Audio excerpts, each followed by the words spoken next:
সুশৃঙ্খলভাবে লাইনে দাঁড়িয়ে ক্ষুধার্ত মানুষ। কেউ পথচারী, কেউ ভ্যান বা ইজি বাইক চালক, আবার কেউ যাত্রী বিনামূল্যে নিচ্ছেন দুপুরের খাবার। ঢাকা ভাঙ্গা বঙ্গবন্ধু এক্সপ্রেসওয়ের উত্তর পাশে প্রতি শনিবার দুপুরে এভাবেই ভিড় লেগেই থাকে। মাটির পাত্রের সঙ্গে দেয়া হয় গরুর মাংস ভর্তা আর ডাল। পাশে স্থাপন করা হয়েছে গভীর নলকূপ। সপ্তাহে একদিন ভালো মানের খাবার খেয়ে খুশি অসহায় মানুষ।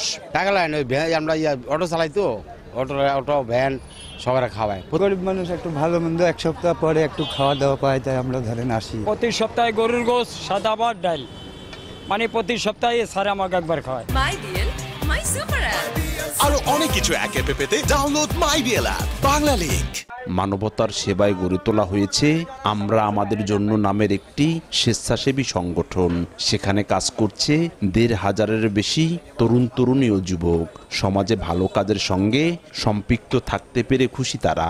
যত গরিব আছে, ভ্যান অটো রিক্সা চালক আছে, তাদেরকে সবাইকে সপ্তাহে একদিন প্রত্যেক শনিবার খাওয়ানো হয়। আমাদের এই সংগঠনের উদ্দেশ্য একটা, সাধারণ মানুষ যে অনাহারে না থাকে, গরিব যারা গাড়ি চালায় তারা প্রতি শনিবার আমাদের এই সংগঠনের মাধ্যমে একবেলা খাবার খায়, তারাও খুশি। আমাদের শৃঙ্খলা অতি ভালো, আর আমরা সবাই নিয়মকানুন মেনে চলি। বাজারঘাট এই জায়গায় যে অ্যারেঞ্জমেন্ট করা লাগে এগুলোর কাজ করে থাকি আমরা যারা আছি। ভ্যান চালক, অটো চালক, কিছু গরিব দুঃখী মানুষ আছে, পথচারী মানুষ আছে, তাদেরকে একটা খাওয়ানোর ব্যবস্থা করা হয়। এখানে সুশৃঙ্খলাভাবে আমরা খাওয়া দাওয়ার আয়োজন করি। এখানে স্বেচ্ছাসেবক আছে, সবাই আমরা মিলেমিশে কাজ করি।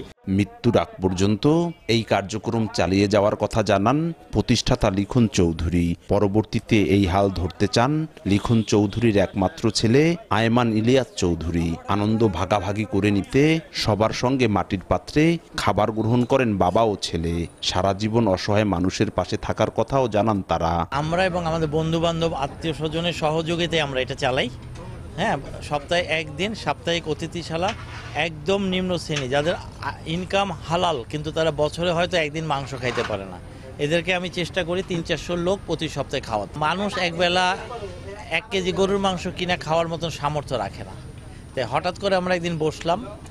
তারপর আমার স্ত্রী যেহেতু মাইজবান্ডার শরীফের, উনি খুব খাওয়াতে পছন্দ করে, যে কোনো ব্যাপারে প্রচুর খাওয়া দাওয়া করাতে পছন্দ করে।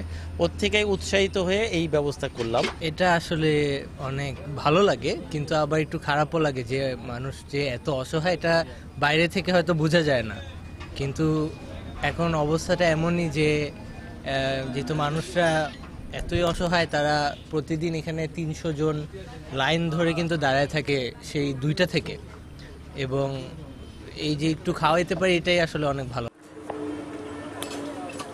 মাদারীপুরের শিবচরের দত্তপাড়া ইউনিয়নের সূর্যনগর বাজারের সড়কের উত্তর পাশে বিনামূল্যে খাবার বিতরণের আয়োজন শুরু হয় বছরখানে আগে।